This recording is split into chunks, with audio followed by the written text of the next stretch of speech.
Welcome. This is going to be our poetry publication panel. We're all settled in. Don't fall off the stage. No. Life on the end. Well, you know, poetry is a very intense activity off the stage. So hello, welcome. We'll start now-ish. It's like 12:02, so people roll in, they roll in. I'm Emilee Wirshing. I'm one of the librarians here at Henderson Libraries, and this is our local author showcase. I hope you've had a good time so far, met some authors, got some books, shared some cards. If not, there's more to come after this. So this is going to roll from... You guys fall off the stage, I can't help you. You're so far away. Listen, we did what we could with what we had. So, at the far end, we've got Bruce Isaacson, who was our first poet laureate of Clark County. He founded Zeitgeist Press, which we'll be talking about a little as well, and is responsible for the prolific anthology Clark, which features a lot of poets, and I forgot to tell you to bring that down here. We've got it at the table if you want to purchase. Vogue Robinson, who is our current and second poet laureate. And we've got Cassera, voted best poet of the Desert Companion, 5 years 2017. And Samuel Piccone, who's an instructor at NSC and has a master's in publication, which is super cool. So we'll talk a little bit about that. First, I want to start with a reading. So if you guys are interested in poetry, you're in luck. We've got some great poets. So we're going to start this way. Sam, you're first. I didn't warn you. Ready, go. Ready, breathe. Those do come out of the, yeah, you got it. Can everyone hear me all right? Sounds like it. Okay.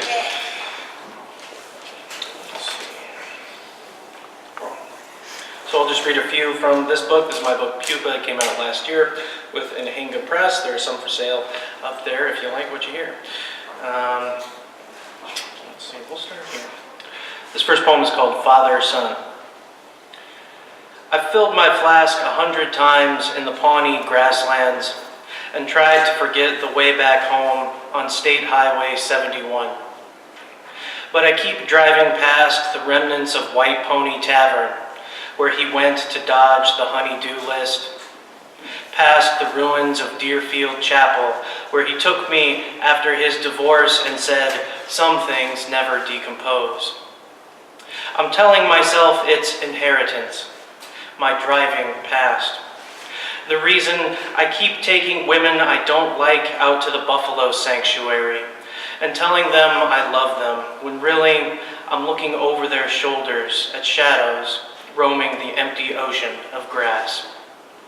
Sunsets burning off into night like pink diesel. Mating pairs of evening hatch dragonflies pausing mid-flight to study my face. Can they see a gravel road hiding in my cheek, grown over with empty Coors bottles?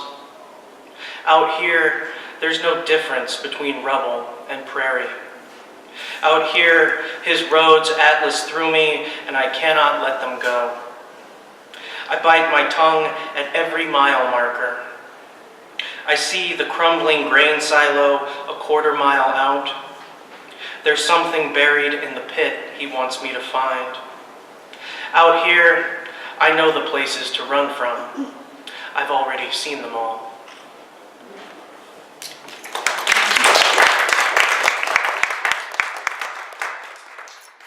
A lot of the poems in this collection are about the Midwest, where I'm originally from.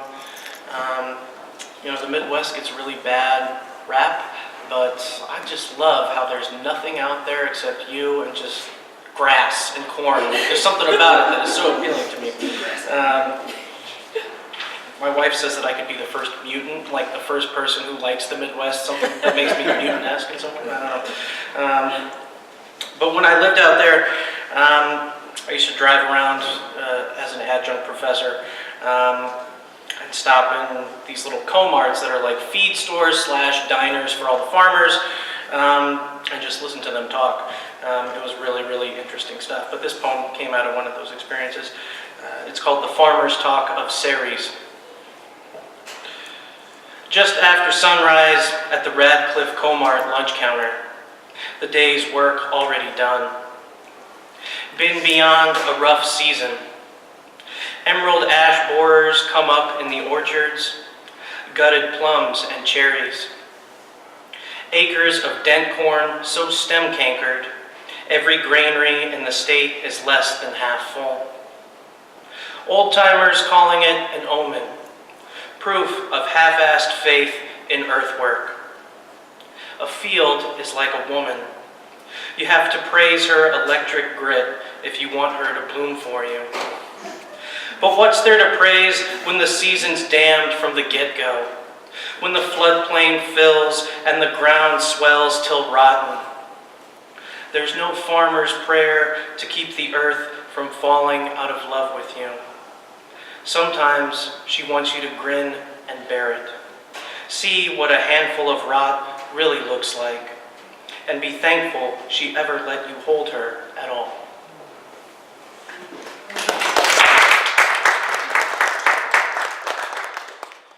I'll read a couple more. This poem's called It's Easy to Forget the Joy in Gaps. Take the whole tooth, Doc. Give me steel on bone, the bronze hum of Novocaine. I don't care if the crack can be fixed. I could use a good reason to feel empty. I can't smile unless I'm tonguing this wound, or whiskey-mouthed, or driving through forgotten prairie so I can cry without anyone knowing how afraid I am to admit absence makes my life worth living. Even as a boy, I was scared of it. My first tooth came loose in the same field where my mother collapsed and gave birth to me. It was locust season. She couldn't hear me breathe over the swarm. She thought I was dead because I was. Dead as the sprig of culver root she brushed across my lips. Dead as her faith until she begged God to take something else from me. And eventually he did, and I gasped.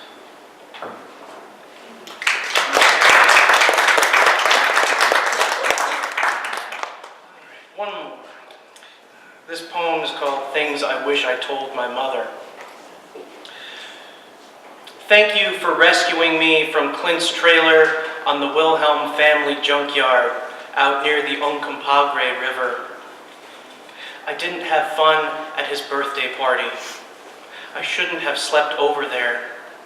You were right not to like him. He traps junkyard crows, keeps them in a silver cage atop an old cattle ramp. I think their song sounds so painful, like death is talking for them. I'm only 8, and I think I'm already afraid of the world and embarrassed to say so. Clint showed me how to hold crows like bouquets of flowers and pry open their beaks with scissor blades, the tongues pink needles. It will be hard to forget how bird blood is black. Did you know you're supposed to cut their tongues out? Clint says it's the only way to teach them how to talk. Thank you.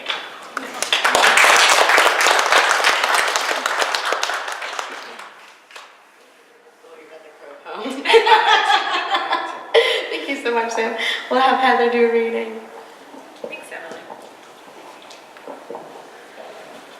All right, so I also spent a lot of time in the Midwest, grew up in the Midwest, so that's something that I have in common with Sam. Your reading was fantastic. Thank you so much. The Crow poem always gets me. It's heartbreaking. Gets me too. Beautiful. So today I'm going to be reading from my chapbook out with Zeitgeist Press. I Was the Girl with the Moon-Shaped Face. It is a narrative chapbook. It's largely about a young girl who was born to a family who lost their firstborn daughter, and sort of the grief and the issues that they go through and the ways that she grows. So I'll just read a few selections. I opened the curtain in my bedroom, just in case. And that night, a pair of deer came to my window. For minutes, they did not move. They also did not seem to be afraid. If I had run more quickly, maybe my crescent feet could have capsized the darker. If only for a moment, if only in my backyard, if only in our garden that refused to grow without tangling. Bedtime stories and origin myths, the two are not the same. How could I fail to understand them?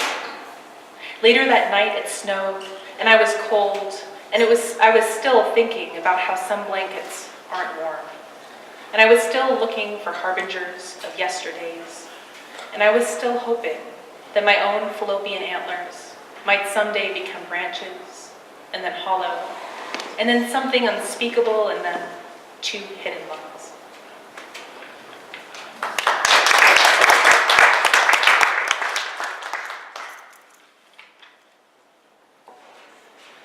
The kitchen door was cracked open. On a good day, we might have called this our family's domestic fissure. We could see hands and only hands, our father's, him washing his hands, which were only a few hues darker than the porcelain of the sink. They crossed over and under one another, rubbing gently and sometimes not. Those hands were unanchored, they were hinged to non-existence lackless lines. They were fingers and palms, then feathers and wings. They were also blunt. Because of these memories, little brother, I will always want a bird bath in my backyard, despite, or maybe because of, never having loved a literal bird.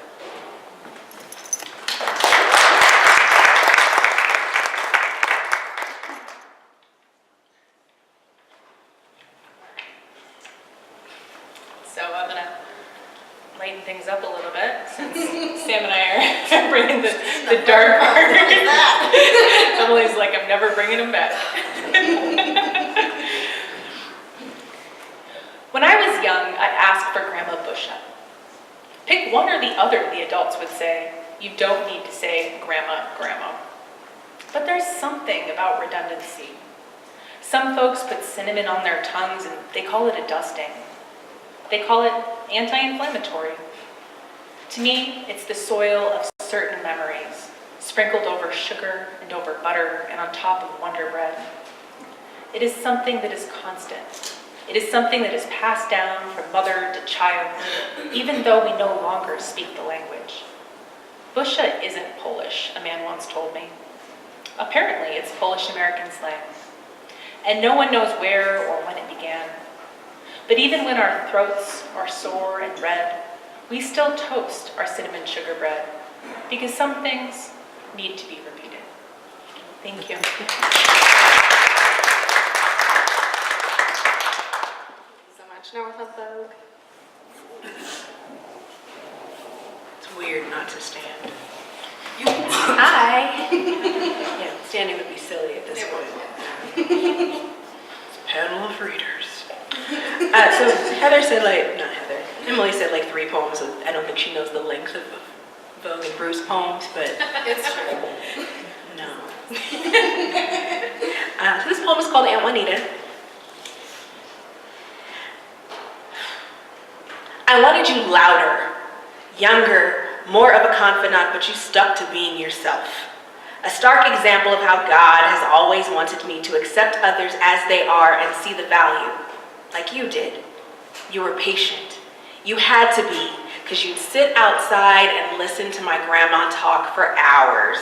Your silence was the highlight of her day. She is notorious. She picks, prunes, delegates, criticizes, while you mastered the complexity of simple. My grandma always taught me to respect the power of words. Lately, they're all that I have. At 25, I finally learned that volumes more have been written in silence than in the number of journals I've used as sounding boards. I have finally learned how to listen with my eyes. Aunt Juanita, I'm sorry I took your silence as a signal that you had nothing to say when you spoke in so many ways.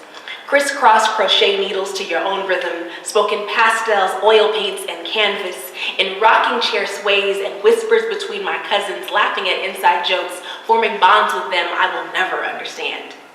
You spoke in American Sign Language, making sure your daughter never felt alone or neglected. Then you taught her how to speak for herself. You were beautiful. Your voice was softer, like bristles on the end of a paintbrush.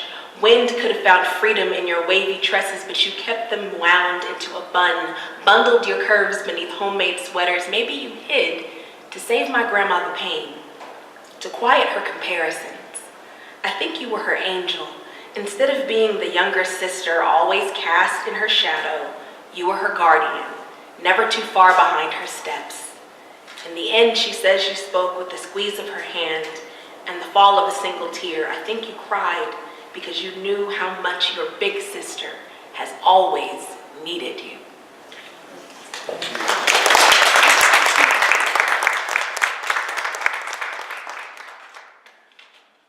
And lately my work is jumping all the way over into just creative nonfiction. So they're poems, but they're stories, but they're poems. Yeah, this is about my grandma. And that is page 2. Grandma is a gardener. A farmer's daughter from Kansas can't live somewhere without planting seeds. Every morning she'd rise with the sun, don her straw hat and work gloves, and then feed the animals, and she'd feed us too. Usually oatmeal and raisins, or grapes from the vines, or eggs from the chicken coops. My grandma is old black, always presses her pepper salt dandelion hair with a metal hot comb from the gas stove. She'd say, I don't have enough hair for a ponytail, I just tuck the ends like this and pin it with bobby pins. You and your sister have always had such long, beautiful hair. My grandma is all teeth and glasses. Some people say I have her smile. She used to tell me, don't touch my glasses. You know, I feel naked without them on, just leave them. She'd mumble this in her sleep when I tried to take them off and make her go to bed. Grandma is my first teacher. She wouldn't be my talking dictionary. She wouldn't be my personal seamstress. There was once a day I fell off my bike avoiding our prickly cactus plants. I watched her slice open a cactus to soothe my scraped knee, and I learned that the things that harm us can also heal us. Grandma was the middle child of 11 boys and girls. At 40, she was the last daughter to get married, first to get her master's degree, and she raised countless cousins. When she talks about Grandpa, she says, your grandfather, that old stinker. He hadn't told me he had a vasectomy. Way before I met him, he had it done. We were trying to get pregnant, and we went to the doctor, and that's how I found out. By then it was too late. I was already too old. No one would have wanted me. So I stayed, and we adopted your mom. By the time my sister was born, Grandma was divorced and moved to a new city. She bought a plot of land and built her black Barbie dream house, complete with a garden and petting zoo. We used to have a Doberman pinscher, sleek and the color of copper. Grandma named her Penny. The closest thing Penny had to a mate was our blind poodle. No, thank you. Penny never had puppies of her own, but she had kittens. And when the cats gave birth under the shed, Penny would disappear and then reemerge carrying a kitten gently between her teeth. Sometimes she would stay under the shed for days, defending the new territory and its new treasures. Grandma would put food and water nearby to make sure the dog was still eating. Both of them understood the task of feeding children and kittens with empty breasts.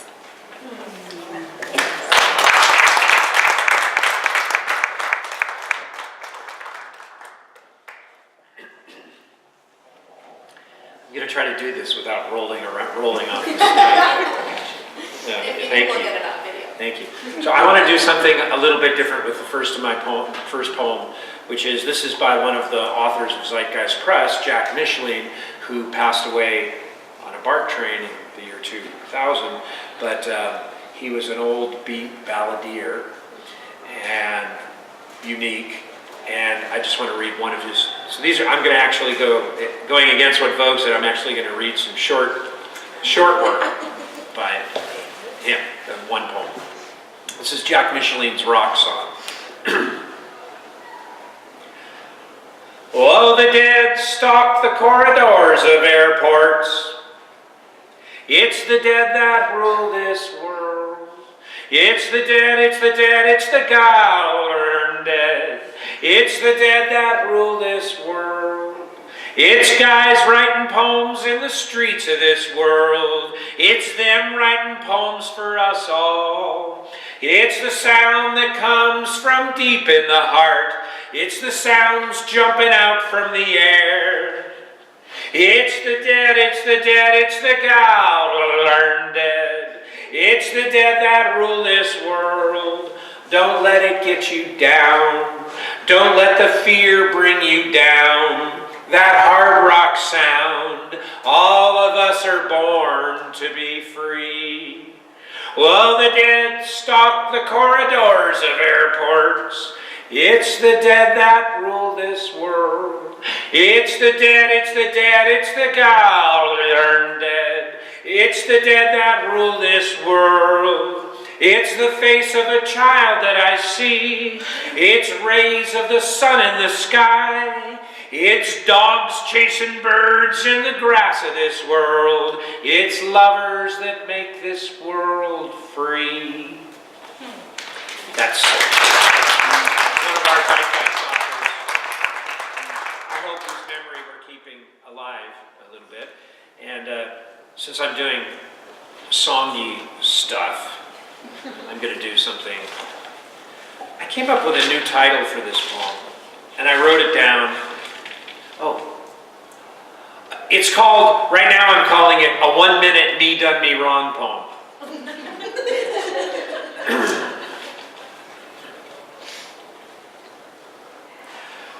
Drug America, drag America, miracle drug America. Do you have it, America? Do you habit, America? Do you cohabit? Do you cohabit and hate America? Do you wake up caught in the web of your black nylon? Drag America, drug America, miracle cure us America, from the rivers of America, the land bodies of America, body fluids in the melting pot-bellied body of America, the big bad antibody of America. Did they get you to do it, America? Did they get you to put that thing in your arm, America, anus, America, boo, sugar, asbestos, America? Is it safe, America?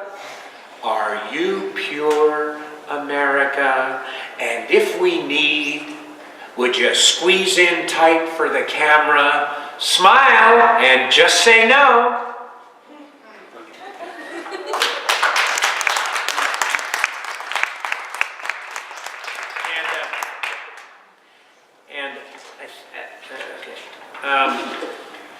So this poem started because one of the, communities of poets are like really important to me. And this poem started because we were at a reading and some poet read a poem about in which he was talking about a murder of crows. Does anybody know? You know what a murder of crows are? Okay, good. I see. Good. So it's just a name for a group of crows. Is a murder. You call them a murder. And so I started looking up what it is, different names for different groups of animals. And here we go. What do you call a gathering of poets? Probably not a flock or a flutter like the thousands of sparrows that darkened the sky as one fluid creature changing shapes between the Kaiser Towers at twilight in Oakland. Probably not a gaggle like geese, though we may honk our way along. Poets seek wisdom, but have we found enough to be called a parliament like owls? We can be unruly as a mob of meerkats, a shrew of apes, a crash of rhinoceroses. Though this can be inconvenient, we're not quite an embarrassment of pandas, a parade of elephants, a conspiracy of ravens. We poets stand by waiting, watching how life happens, like a cast of hawks circling, or a committee of vultures. Maybe vultures should be the name for any committee of anything. But let's leave aside the political or religious implications of the congregation of alligators, or a court of kangaroos, or a congress of crows. Poets need stillness and peace for their writing, unlike an army of frogs, a party of jays, a slaughter of iguanas. We want to reach into the heights, but not like a tower of giraffes, or an asylum of loons, or a wake of vultures, which is what you call them when the carcass is down and they're feeding. Maybe wake could be what we call poets when they're all writing? No. A group of poets is luckier to have around than that. If not quite a blessing of unicorns, then maybe like a charm of hummingbirds or a fluffle of bunnies. Poets usually have little mind for finance, like a business of ferrets, but we're no sloth of bears. We keep our eyes high for opportunity, as an array of eagles or an ambush of tigers. For poets, I feel a certain pride, like lions. And some poet lives could be graceful as a ballet of swans or a happiness of larks. Poets are usually gentle as a pitying of turtle doves. But what shall we call a group of poets? I'm asking you, friends?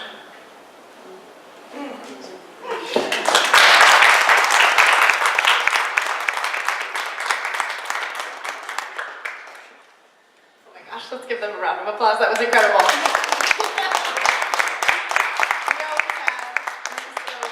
Because no one wants to go after Bruce. No, it's amazing. It's amazing. I love that there's such a diversity of voices. We're all Nevadans. Well, some transplanted and some always, but I think that it's amazing. We all sound a little different, and our publication methods are a little different, and the poetry is a little different in our books. And all that. So, because this is a poetry publication panel, we'll start with questions, in case you came here just for questions. And I want to start with Bruce, because you represent one of the biggest presses here, Zeitgeist, and I see you have a mountain of books. Okay. Is that the grouping of books? A gaggle of books? No, we shouldn't say that. A sloth of books. So I wanted you to maybe take a moment and tell us either the history or how it came about, and how that's changed, and maybe you'll show us something. So the way we got a lot of books is just honestly by being old. Like we started in 1987 from a reading in 1985 and 1986 in the Bay Area at the Café Babar, where no, it really started before that. Since you're interested in history, in the 1950s, the poet and beat poet Bob Kaufman ran a reading in North Beach at the Coffee Gallery. And that reading was an open reading every Thursday night that continued on for decades until in the early 1980s, one day, the poet showed up at a place and the place was closed, and everyone said, well, what do we do? Well, we know a place in the Mission called the Café Babar, and all the poets went to the Café Babar. And it was part of a very exciting reading scene from the mid-1980s as spoken word kind of generally. You can see the way I'm so spoken when I read it. It comes from being in that gladiator school for poets.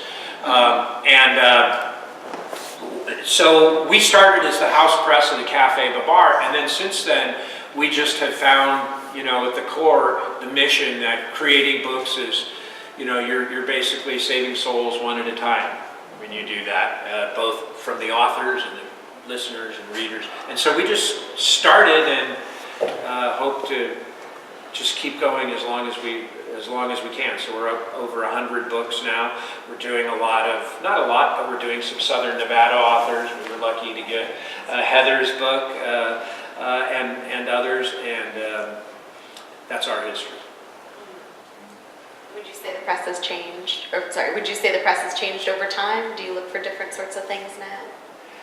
Well, yes, the press has definitely changed over time, and I'll tell you that but we're more alike than the world. The world has changed. The world of poetry has changed more than my press has changed. We were always interested in direct, kind of hard-hitting, you know, where is my card? But the cards all say poetry you can actually read, which came from the poet David Lerner, because we wanted to be direct.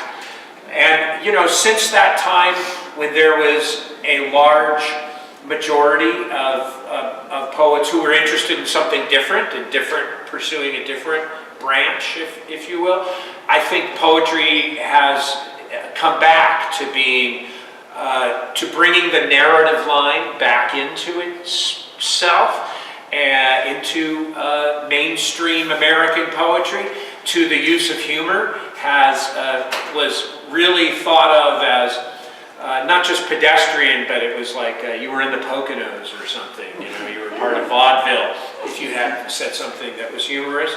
But that the world has changed, and the poetry we like has not changed very much, so we find all of those things still there. You know, those are qualities we look for when we hear poets. And I want to just mention one more, which is we are essentially a community-based press, and what that means is we're about and around. We think the best work comes when we all stand on each other's shoulders over time and energy. So we're all about the community of writers, and so another thing we look for is people's involvement and assistance in that community, because we all need each other, and those are the people that we tend to associate with. So That's awesome. And it's nice to know that there's a place that poets can submit. Or do you guys take manuscripts, or do you? if you look at our website, zeitgeist-press.com, we basically read manuscripts once a year. You know, and my biggest problem is I'm so busy. I'm so busy with getting, you know, with looking at everything and such. So we do read once a year in August, in the month of August. We have an open read, and you know, but I've got such a big backlog. One of our poets, the poet Julia Vinograd, who's a very graduate of Iowa Writers Workshop, but who lived really as a street poet her whole life, and she just passed away, and we're working hard on her selected works. So we're trying to do justice to those things that came before us. But another thing that happens is our poets, and this is a good trend, our poets, the people who are on our press, read each other and help each other, and they will edit one another's books. So sometimes somebody we know of as an author will come to me and say, you know, I've read this amazing book and I really like this. And that makes it so much better for us to get behind a book when we've got, you know, we're not really a top-down press. We're anarchistic in the sense of being bottom-up, community-based. We try to be. We want to be. That's awesome.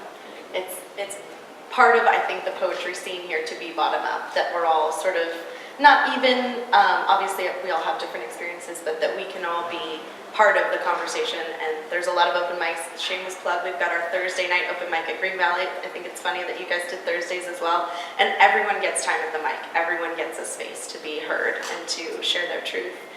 So I'll bounce it back over to Heather, who's representing the other press that we want to talk about, Tolson Books. Can you share a little bit about what that press does?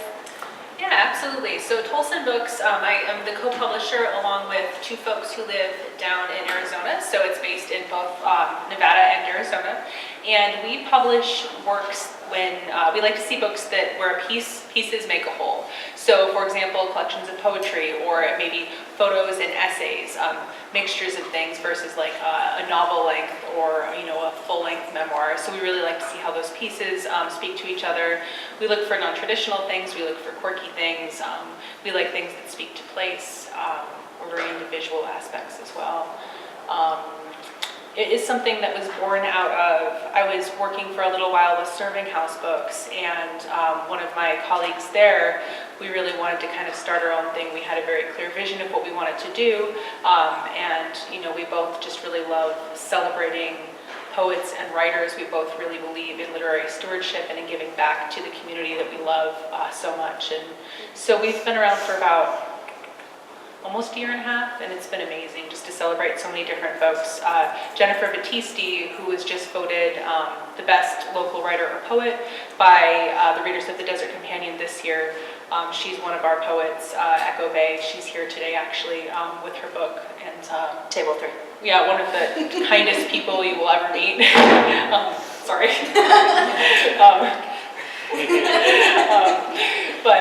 But yeah, so it's just been amazing. It's just been an amazing experience. That's amazing. So with that, do you guys also take submissions, or do you sort of Yes, share we, them with others? we do. Yeah, so if you go just to tolsonbooks.com, you'll see we have a submission area. And we do have, so we are open. Actually, I don't want to be wrong. So we are Check out currently the website. open. We are open right now for submissions. I'm also happy to speak to folks one-on-one. We absolutely look, so we publish internationally even, but we look for local authors. We absolutely want to champion our local authors alongside a more international, ranging from emerging to established. So That's amazing. So I do want to acknowledge, like, when we sit down and we write or we write a book, it's a long, long process to get to what the finished product is. And so I do want to talk to each of you about your books. I think I made you bring something down here to show us. So do you want to start with Vogue? You have a beautiful book, Vogue 316, that, can you share with us a little bit about the process of getting that published and how that was for you, if you change anything? So yes, I was like, I have a book, my face is on it. The process was, I met a friend who said they had a publishing company, and I kept seeing him at different open mics, and he was like, well, where else can I go? Where are all the open mics? And I was like, well, there's one on Tuesday, there's one on Thursday, there's one on Wednesday. So I kind of gave him the rundown of all the places he could go to find writers.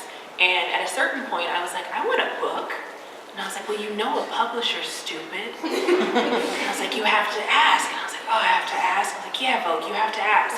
So I asked, and he said, I have been wanting to talk to you about that. And I go, oh, great. So then me had a great conversation about that, about how I needed to ask sooner. And, there was some negotiation with the contract, and I Googled stuff about publishing companies and what they're supposed to do for authors, or kind of what you can expect. And so there were some things that I negotiated down and around, because even though it was a small press, I had big dreams. It was like, I want to be on this many bookshelves. Like, one of my little small dreams is to walk into Barnes and Nobles and pull my book off the shelf. Can you do that? And he was like, we can give it a shot. We don't, for publishing companies, you have to have, I think it's 100 titles for certain bookstores to acknowledge you. And that was back in 2013. And so it's changed a little bit, but that was something that I negotiated and I put in my contract, and it was about who gets the rights. So you can have a book be published, but if that company, the publishing company, has the rights, that means that, you could, not like them anymore and not be able to take the poems and publish it in another book without their permission. And so I kind of tinkered with that information. Like, I really was very business-minded about it, because I was just like, I have plans for these poems, or if I want to take a poem and have it published in a magazine, or if I want to go and read it over here, over there, I want the freedom to be able to do so. And there were clauses written in the original version of the contract that said, you can't do this. And I was like, yes, I can. So we crossed things out, and then we went forward.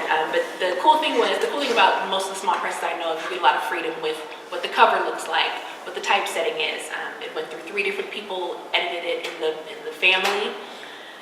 So his fiance actually read my book and really loved it. But she had good questions, because she wasn't a person who read a lot of poetry. So I think it's really great to have someone edit your work who is not a poet, just to see their perspective. And I had 2 or 3 graphic artist friends who saw what I wanted to do with the cover. I posted it up on Facebook, and they were like, hey, Vogue, can I just make something for you? Which was code for this is garbage, please let me make something beautiful. And I allowed them to do so. And so they took the photos and they changed it around. I learned a lot about pixels and how many DPI something is, so that you get something that's like photo quality versus something that you've taken a picture that's small and tried to blow it up, and then it makes it so that it's a grainy picture, and that really matters. I mean, the cover art is one of the first things people look at. Like, don't judge a book by its cover, but for those of you who have books, people judge the book by the cover. So, yeah, and I think the thing that made me successful with the press was that I was someone who wasn't afraid to go places and read poems. They were an author's publisher, and because of that, they just wanted people who wanted to get their stories printed, people who were secret writers. But when you publish a secret writer, that person likes to stay a secret. And so they had writers who didn't want to promote, who didn't want to go places and read their work, didn't want to talk to people, didn't want to be interviewed, didn't want to sit on panels. And that's everything I read about how you market a book requires that you go and speak, that you are open and available and personable. And that is the way, the grassroots way, but also the most successful way to be able to book yourself multiple places where you can go and read, whether it's a bookstore, for myself at an open mic, any kind of spoken word thing. It's word of mouth. And then I make more money selling my book on my own than allowing my publisher to sell it. He handles Amazon because I hate dealing with Amazon. The end. So it sounds like you really had to take some time and educate yourself on the process. Google is your friend. But yes. And be There was a proactive. book. It's the Gorilla book for marketing. The Gorilla. I don't know. There's a bunch. It's like Idiot's Guide, but they're called Gorilla. But it was like the Gorilla marketing book, and I used that. So I sent out postcards with pictures of the cover of my book, and on the back of it, like I sent it out to family members who were not using the internet at the time, and let them know I have a book and it's finished, and this is how you get it. And people mailed me $15, and I mailed them books, and you make it do what it do. It's brilliant. I think we all could take some notes from that.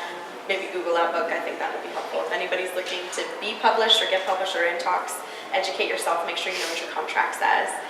So Sam, I'll bounce it back to you. You have a unique story about your book being published. Is that true? I don't know, maybe.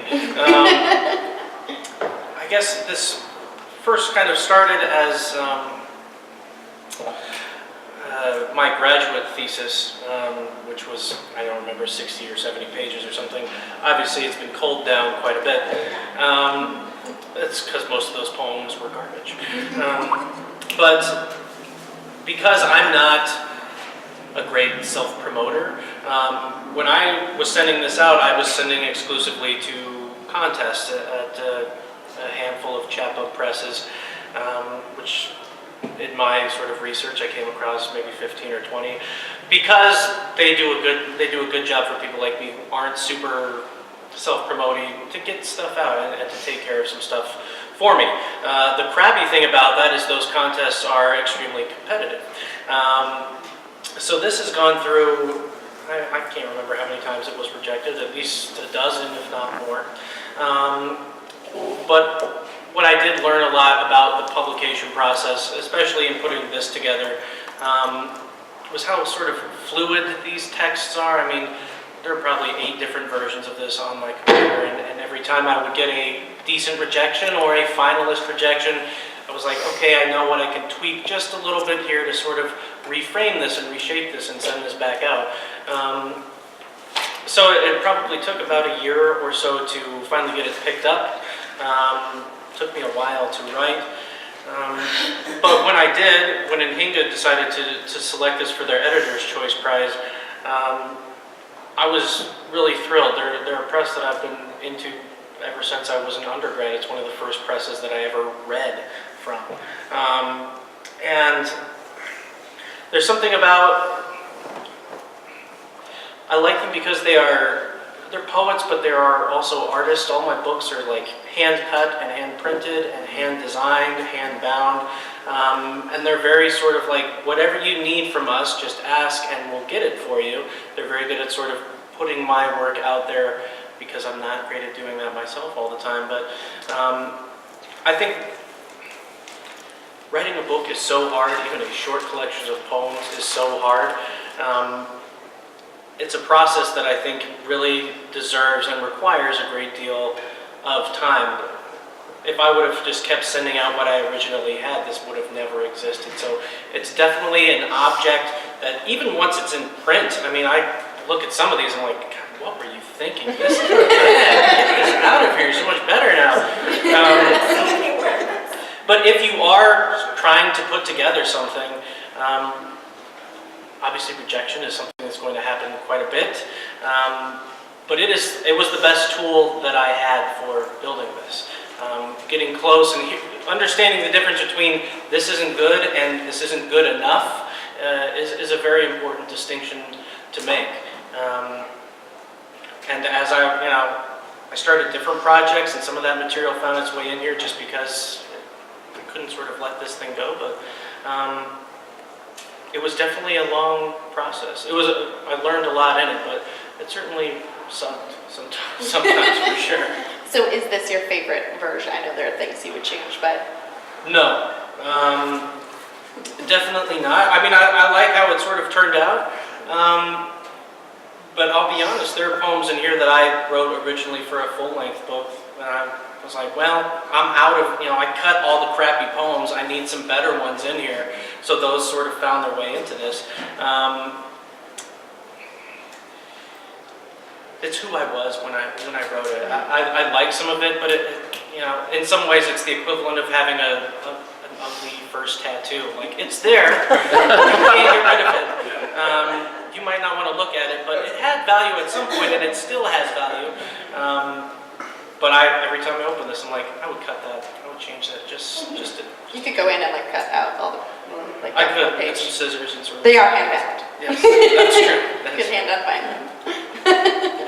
So Heather, your book just came out. Can you tell us a little bit about that process as well? Goodness, yeah. Oh goodness. So, Out of Zeitgeist Press.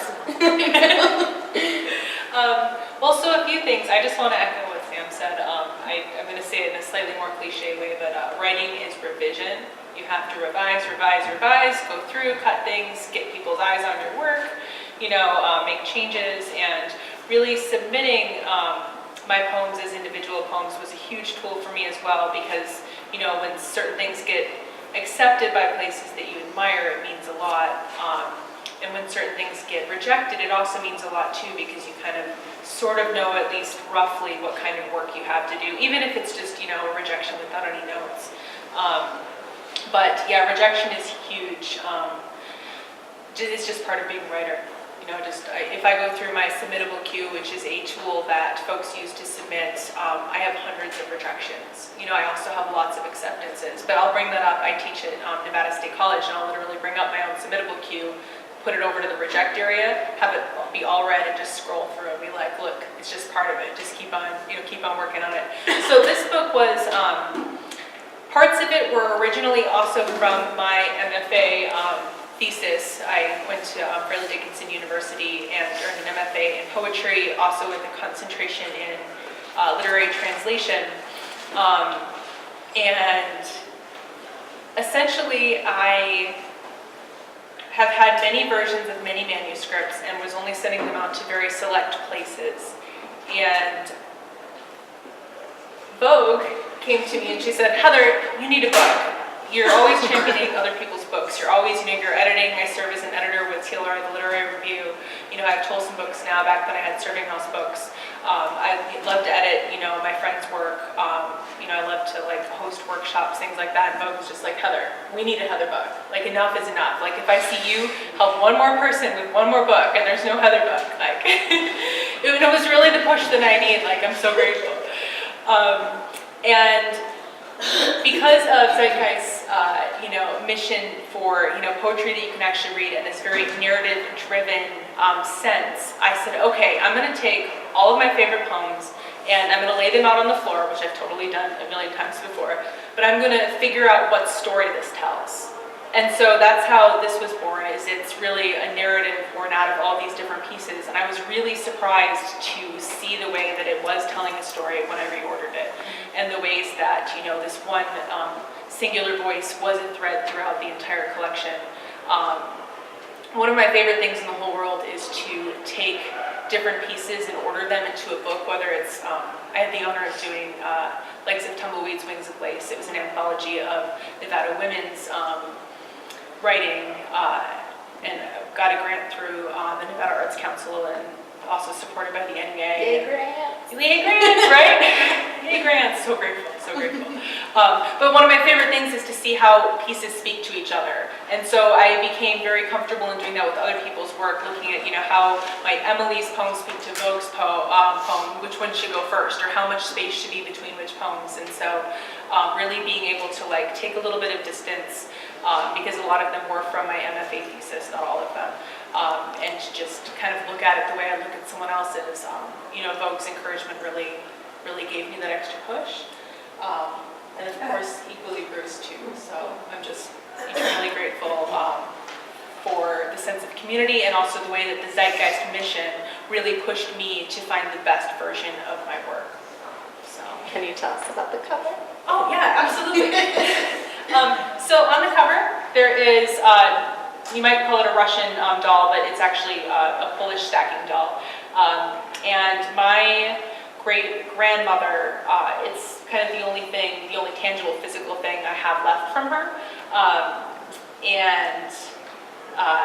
So I kept, looking at different cover art, different kind of things, and my husband, who's here today, hi Michael, he was like, no, you have to have the actual doll on the cover. You have to have the doll. So he's, a very visual kind of artist, and so he's a graphic designer, exactly. Not by trade, but he can do all the things. He's one of those people. Anyway, but so even the little chips in the wooden inlay are exactly like they are in the doll from my grandmother.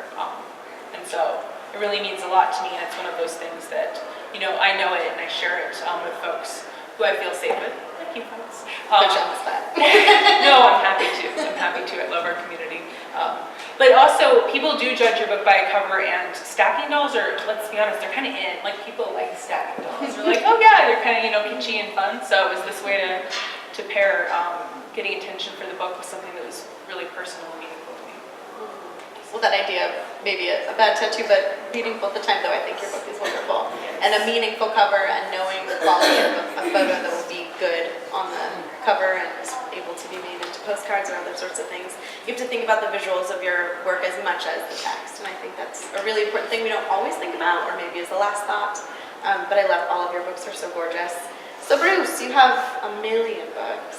You have so many books that are your own, that you've published so many. Can you talk about maybe your first, or your favorite, or your least favorite? Well, yeah, okay. You mean in my own book? Of your About my own the book. Bruce Isaacson poetry. So I have, I guess I should sort of talk in this direction. I have been doing this for a long time. My first book was a chapbook that came out in 1985, Cafe Death. And that's me on the cover. Most of my books have me on the cover that way. One of the things that I have started to do, I do have a lot of books, because my process is, I don't want things to get lost, and it's hard to do. After you get a certain number of years, you go wait a minute, when did I write that? What was that about? Wait a minute, what version? And all that. So what I'm doing right now, at least, is I am doing I started doing one chapbook a year, and I did that when I say a chapbook, I mean, saddle stitch, bound, saddle stitch, staple bound, usually 20 pages. And I started doing one of those a year, and then my friends started dying, or people that I knew from the old poetry scenes, and I kept writing more and more and more, and now I'm doing them at a faster rate because I don't want to lose them. But then when I get 5 or 6 of these books together, then I usually, do like a bound book, and I pull together those, and now I've got 4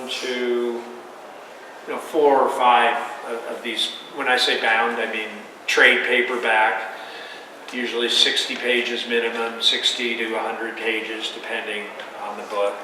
And I just want to say one final thing. My friend, whose stuff I didn't bring up here, usually I bring everything and then some. So, but Julia Vinograd did one of these a year, every year. When she passed away last year, she had done over 70 books. And so we're getting ready to do her selected works. And I did this matrix of that. So this process of working every day really helps you, because I look at her works, and during her life, she published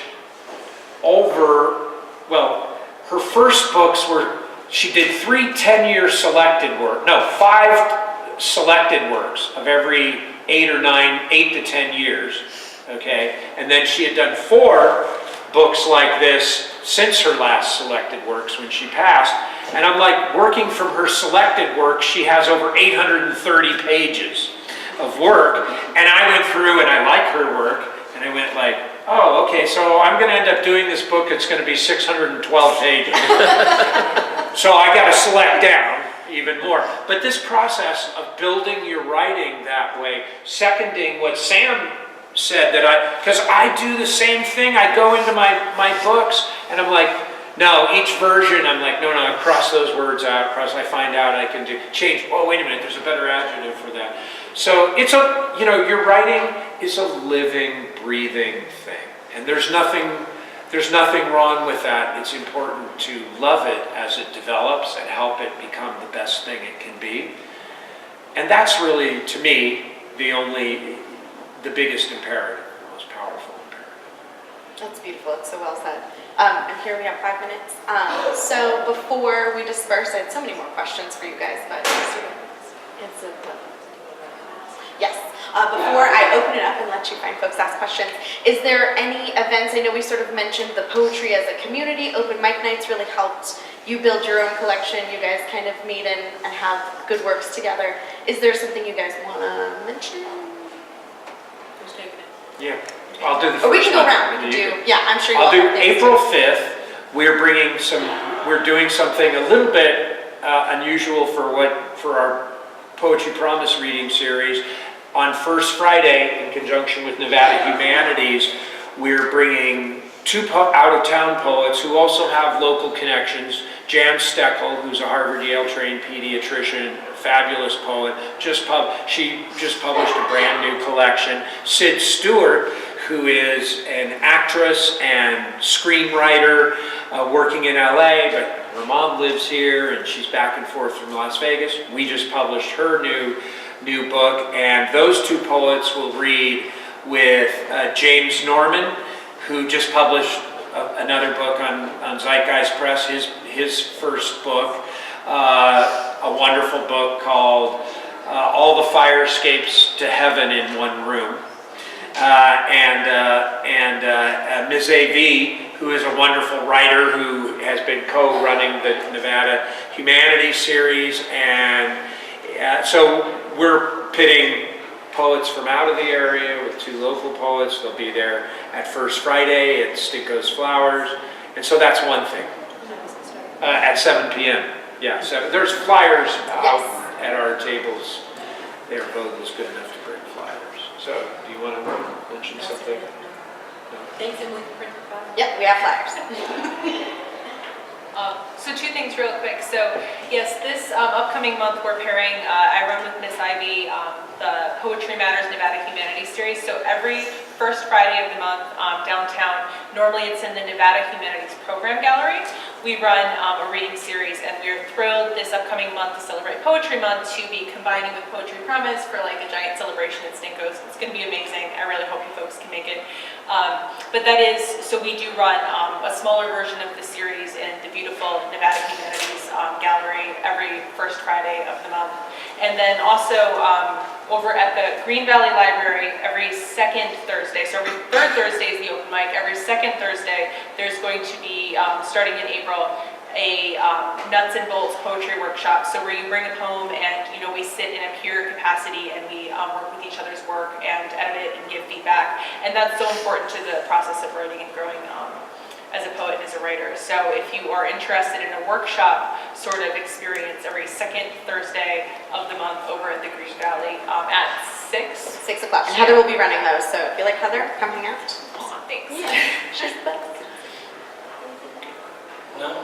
Put you on the spot right at the end. So yes, and our open mic nights are the third Thursday at Green Valley Library. Don't come here. I mean, you can still come here, but we won't be doing it here. But it's a great opportunity to share and to be heard and to have your voice in a microphone, whether you're comfortable with that or not. I don't know how good we're on time. We can probably turn off the thing. Nope. That's fine. If any of you folks have questions, we could probably take like one question. I'm being told no. Yes. The Green Valley Poetry Open Mic, I've been there once, but it's only one runs through the summer. No, we're doing it monthly now. All the workshops and the open mic night will be monthly. There's stuff that happens downtown monthly all the time. Yeah, but this will be monthly at the Green Valley Library, yes. And there's an Eat More Art Vegas calendar online that you can look up some spoken word things as well. These fine poets will be on the showcase floor. I think you guys are table 3 or table 5 or table 4. We'll be in the front. If you guys have any questions, and we're gonna wrap it up with a round of applause. Thank you so much for having us.